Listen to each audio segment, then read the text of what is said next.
오케이. 시작하는 거야? 네. 오늘은 추출 스터디를 할 거예요. 추출이라고 하면은 결국 커피를 녹여내는 거거든요. 추출에는 정답이 있을까? 왜냐면 변수가 너무 많고 그 변수를 우리가 다 컨트롤할 수 있느냐? 아닐 거란 말이죠. 환경이 시시각각 변하고 제일 큰 문제는 우리가 쓰는 물이 매일 다르다. 원두 역시도 같지 않다.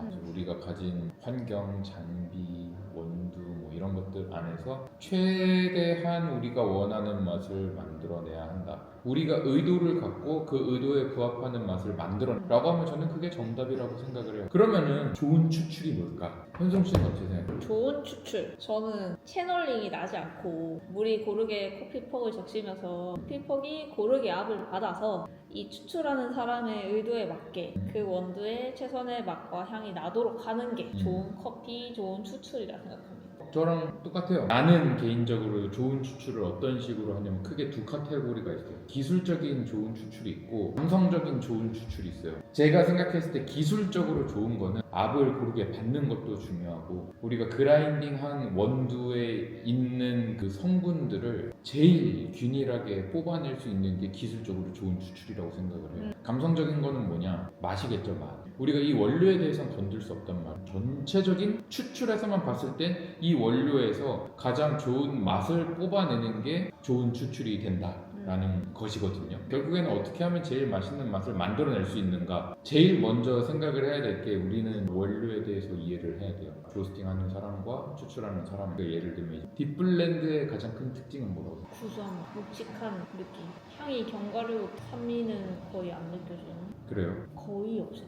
그래요? 거의라 그랬어. 거의. 그래요. 여기서 좀 추가하자면은 산미는 애프터 쪽에 좀 많은 블렌드예요. 혹시 얘기한 것처럼 처음 들어왔을 때는 묵직하고 구수하고 황설탕 같은 느낌이 좀 있죠. 그게 쭉 가지고 있으면서 먹고 나서 향이 올라올 때 약간의 산미가 좀 느껴지는 감칠맛을 더하는 뭐 예를 들면 통깨 같은 존재. 통깨 그냥 약간 그런 느낌이에요. 그럼 우리가 내야 되는 맛은 이미 정해진 거야. 그 브랜드의 그 로스터가 이 맛을 내기 위해서 만든 거니까 이제 좋은 추출이라고 하면은 이 의도에 맞는 추출이 딱 나오면 좋겠죠. 그래서 저는 개인적으로 테크니컬한 것도 분명히 중요하지만 어떻게 뽑든 이 맛이 나오면은 그거는 좋은 추출이라고 생각을 해요. 그러기 위해서는 테크니컬을 알아야 되는 게 맞지만 그러면은 우리가 이제 생각해 볼 게 만질 수 있는 변수에 대해서 생각을 해봐야 돼요. 자, 뭐가 있을까요? 우리가 사용하는 장비들, 그라인더, 에스프레소 머신, 보조 툴들이 있고 우리가 에스프레소 추출을 하는 단계가 어떻게 되죠? 원두를 받죠. 이거는 이제 도징이라고 할 수 있겠죠. WD하고 템핑하고 이거를 우리는 패킹이라고 해요. 물을 얘기하고 띄웁니다. 그렇죠. 여기가 이제 추출이 되는 거죠. 그러면은 우리가 에스프레소를 하는 단계를 보면은 도징, 패킹, 추출이 있는 거예요. 도징에서는 뭐뭐 쓰나요? 우리가 그라인더 말고 있어요. 정확히는 필터 바스켓이에요. 내가 원하는 건 그거였어요. 패킹에는 WDT라는 니들 디스트리뷰터가 있고 템퍼가 있죠. 그 다음에 이제 추출할 때 에스프레소 머신을 써요. 여기에서 변수를 또 볼 수 있는 거예요. 그라인더에 어떤 변수가 있나요? 분쇄도, 도식량. 저기 뭐야? 그 뭐야? 코니컬. 다 차이도 있지 않아요? 버의 차이도 있죠. 워터 필터에서는 뭐가 있어요? 바스켓. 그쵸. 필터 바스켓 이거 매우 중요합니다. 패킹 과정으로 들어가면은 니들 디스트리뷰터에 변수가 있네요. 회전수가 있을 거고요. 회전 속도가 있을 거고요. 깊이가 있어요. 템퍼. 우리가 쓰는 거는 쿨만의 빅스텝이라는 템퍼예요. 템퍼에도 변수가 있나요? 템퍼 자체에 변수가 있으니까 저렇게 화살표를 그려놨겠죠? 이게 우리나라 교육의 문제야. 출제자랑 심리전을 해. 얼마나 누르냐? 그쵸. 템핑 압이 있을 거예요. 평평하게 누르냐? 그것도 중요한 변수죠. 에스프레소 머신은 어떤 변수가 있어요? 온도, 유량, 뭐가 있죠? 안에 물 나오는 곳 보면 샤워 스크린? 샤워 스크린 그리고 그 안에 볼트 기억나요? 맞아. 디퓨저라고 하고 이런 변수들이 있고 추출 양도 있겠죠. 머신 자체에서의 압력도 굉장히 추출에 중요한 영향을 해요. 그럼 우리가 여기서 정리를 해보면은 도징에서 분쇄, 도징량, 필터 박, 그 다음에 패킹에서 니들, 속도, 깊이, 회전수, 핑 압, 에스프레소 머신의 압력, 온도 뭐 이런 것들이 있어요. 요거라든지 이런 것들은 고정이 되어 있어요. 요거 같은 경우에는 항상 바뀐다라고 보면 돼요.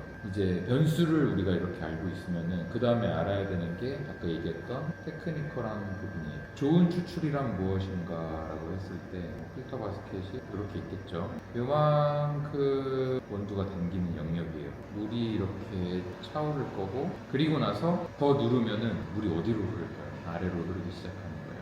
근데 어떤 식으로 흐르는지 우리는 볼 수 없어요. 그렇기 때문에 최대한 균일하게 동일한 속도로 동일한 압을 받으면서 수직으로 내려오는 게 좋다라고 하는 거죠. 그래서 우리가 바텀리스를 쓰는 거잖아요.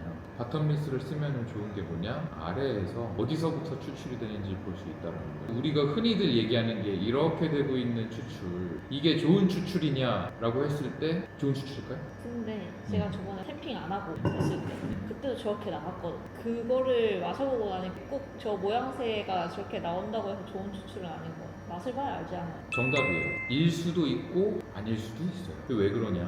이게 만약에 여기서 동시에 비처럼 이렇게 내려와서 추출이 됐다고 쳐볼게요. 그럼 여기에 맨 처음에는 구멍이 말라 있을 건데 추출이 어디서부터 시작이 될까요? 동시에 이렇게 내려왔어요. 동시에 시작돼야 되지 않아요? 그렇죠. 여기가 점점이 거의 동시에 내려와야 우리가 말한 이상적인 추출이 시작됐다고 유추할 수 있겠죠. 예를 들면 보통은 여기에서 먼저 시작해서 이렇게 오는 경우가 많아요. 여기서부터 내려왔다는 거는 퍽이 여기서부터 젖어 내려왔다는 얘기예요. 상대적으로 이 가운데는 덜 추출되었을 수도 있지 않을까라는 생각을 하는 거죠. 나중에 가서 모이는 거는 어쩔 수 없는 게 이 필터 바스켓이라는 게 생기고 구바 혹은 뭐 그 이상의 압력으로 짜내면은 필터 바스켓도 이렇게 휘어요. 이렇게 휘면 당연히 여기서부터 나올 수밖에 없는 거야. 자세히 이렇게 추출되는 거 보고 있잖아. 순간적으로 배가 이렇게 나와요. 진짜 몇 년 동안 한 번도 안 교체하신 분들은 이게 바닥에 올리면 팽이처럼 돌아. 얘가 너무 휘어가지고. 그렇기 때문에 우리가 바텀리스를 쓰는 게 1번 Y고, 우리가 지금 필터 바스켓 3그룹 쓰고 있잖아요. 뭐랑 뭔지 알아요? 빅뱅, IMS 빅뱅으로 어떤 걸 뽑지? 딥, 딥이랑 피카페인. 그쵸. 1번 그룹에는 뭘 쓰고 있어요? 회사도 거를 쓰고 있어요. 이 두 개가 형태가 다르죠. 하나는 거의 이런 식으로 되어 있고 IMS는 이런 식으로 되어 있어요. 심심해서 이렇게 쓰진 않겠지? 그렇죠. 네. 왜가 있죠 다. 왜일까요? 한번 추측해봐. 왜일까? 추출 양상이 달라지지 않아. 어떤 식으로요? 또 둥근 걸 쓰면 가운데로 모이잖아요. 결국에는 한꺼번에 이렇게 헉 짜지는 게 아니라 헉 이해했어요? 주사기 누르듯이 샥 짜지는 거 아니라 엉 해서 짜지. 엉해서 짜진다? 헉이 아니라 엉해서 짜진다? 오케이. 그 맛의 차이가 있지 않을까? 맛의 차이가 있다. 어떤 식으로 있을 것 같은데요? 얘는 조금 더 가벼울 것 같고 그 바디감을 굳이 따지자면 쟤는 조금 더 모여서 짜져서 묵직해질 것 같은 느낌이 있달까? 왜 이 구조적인 것만 가지고 그럴까요? 저 동그란 애는 엑기스가 모이는 기분. 엑기스가 모이는 맞아요. 저 납작한 애는 안 모이고 지들 거만 그냥 빼는 느낌. 현성 씨가 얘기한 게 맞아. 수직으로 되어 있는 애들은 바닥이랑 여기랑 똑같이 그 가운데 들어온 게 없겠지. 그러면 구멍도 이렇게 나 있을 거란 말이에요. 구멍이 많아요. 구멍이 많으면 추출이 빠를까요, 느릴까요? 빠르다. 빠릅니다. 구멍이 많으면 추출이 빠르다. 이거는 무슨 얘기냐? 분쇄를 가늘게 쓸 수 있다는 거예요. 분쇄가 가늘면은 어떤 특징이 있을까요? 커피에 가진 걸 잘 뽑아낼 수 있겠죠. 면적이 넓으니까 물에 닿을 수 있는 면적. 이걸 이제 우리가 조금 더 전문적으로 얘기하면은 수율을 높게 아. 뽑을 수 있다라고 얘기를 해요. 그러면은 이제 이 반대면은 완전히 반대로 적용이 되겠죠. 구멍이 적다, 추출이 느려질 거고 분쇄도를 좀 굵게 써야 좀 비슷하게 나올 수 있겠다라고 생각을 해볼 수 있는 거예요. 이게 정답이다 아니다는 아니야. 자, 그러면 우리가 구멍이 많은 거를 왜 롱블렌드에 쓸까요? 가늘게 해서 향을 뽑아내려고? 롱블렌드와 딥블렌드의 로스팅 포인트가 같을까요? 다르죠. 그렇죠. 어떤 게 더 밝아요? 저 롱. 롱이 더 밝아요. 밝으면 어떤 특징을 가지냐? 똑같은 원료를 로스팅을 라이트하게 하냐 아니면 다크하게 하냐 하면 어떤 차이가 있냐면 팝콘을 먹다 보면 안 터진 팝콘이 있어요. 이 깨사죠. 깨사죠? 그건 어디 말이야? 깨사질 만큼 딱딱하죠. 음. 근데 얘네가 터져. 엄청 부드럽단 말이에요. 로스팅도 마찬가지예요. 로스팅 포인트가 낮으면은 밀도가 되게 높아요. 기본적으로 로스팅 포인트가 높으면 높아질수록 더 잘 부서져요. 잘 부서진다는 거는 추출이 더 잘 된다. 수율을 더 높게 가져갈 수 있다. 라이트 로스팅은 똑같은 조건에서 추출해내는 게 조금 더 더디다. 그러니까 우리가 롱블렌드의 그 향미를 뽑아내려면은 더 가늘게 되게 써야 되는 거고 제대로 된 추출이 되게 하려면 이런 바스켓을 써서 추출 속도는 어느 정도 해주면서 롱블렌드의 특징을 잡아줄 수 있는 바스켓을 쓰는 게 이거예요. 그 출출 속도 때문에 이걸 한 거군요. 그 로스팅 정도에 따른. 그렇죠. 로스팅 포인트에 따른 그 맛을 만들어내기 위해서 이 도구들을 세팅했다. 이제 패킹 파트로 넘어갈 건데 근데 레벨링 2를 쓰는 사람은 왜 쓰고 안 쓰는 사람은 왜 안 써요? 그들한테 물어봐야지. 근데 그런 사람도 있잖아요. 이거 쓰라니까 쓴다. 다 쓰니까 쓴다. 나쁘다고는 생각 안 해요. 나쁘다고는 생각 안 하는데 나의 의도에서 벗어난 것이다라고 하면은 일단 내 레시피는 아니라고 생각해요. 옳고 그르고의 문제로 갈 건 아닌 것 같아요. 근데 어쨌든 제일 중요한 건 뭐예요? 맛이란 말이에요. 뭐 집집마다 엄마들의 김치찌개 레시피가 다르다고 너네 엄마 김치찌개는 뭐 잘못됐어 뭐 이러지 않잖아요. 네. 그런 것처럼 그냥 서로 존중하는 거는 필요하되 내가 만드는 거에 있어서는 분명한 그 철학이 있어야 된다. 그래서 레벨링 툴이 잘못된 도구다 이런 게 절대로 아니에요. 다만 우리의 머신과 우리의 맛을 위해서 그리고 내가 생각하는 그 철학 안에서 레벨링 툴은 그렇게 크게 유효하지는 않은 것 같다라는 게 제 생각이에요. 이제 그거는 왜 그러냐라고 하면 레벨링 툴이 밑에까지 영향을 주느냐 아니란 말이에요. 위에 좀 위에까지만. 그럼 거꾸로 밑에까지 다져서 나올 수 있다라고 하면 위에 자국이 남을 거야. 자국이 남지 않는 선에서 쫙 다듬는다라고 하면 그 진짜 밑에까지가 다듬어 지일까? 그래서 내가 샀던 게 그 투명 스케줄 샀었죠. 돌려보고 하면은 내 경험상 바깥에서부터 좀 추출이 됐어요. 그래서 우리가 지금 쓰고 있는 게 니딜 디스트리뷰터를 쓰고 있고 레벨링 툴 없이 최대한 수평적으로 내린다. 안 하는 것보다 훨씬 나아. 한 가지 확실한 거는 내가 받아가지고 이렇게만 하는 것보다는 그치. 하는 게 나아. 캠핑 압에 대해서는 얘기가 많아요. 대표님 세게 안 해도 된다 주의.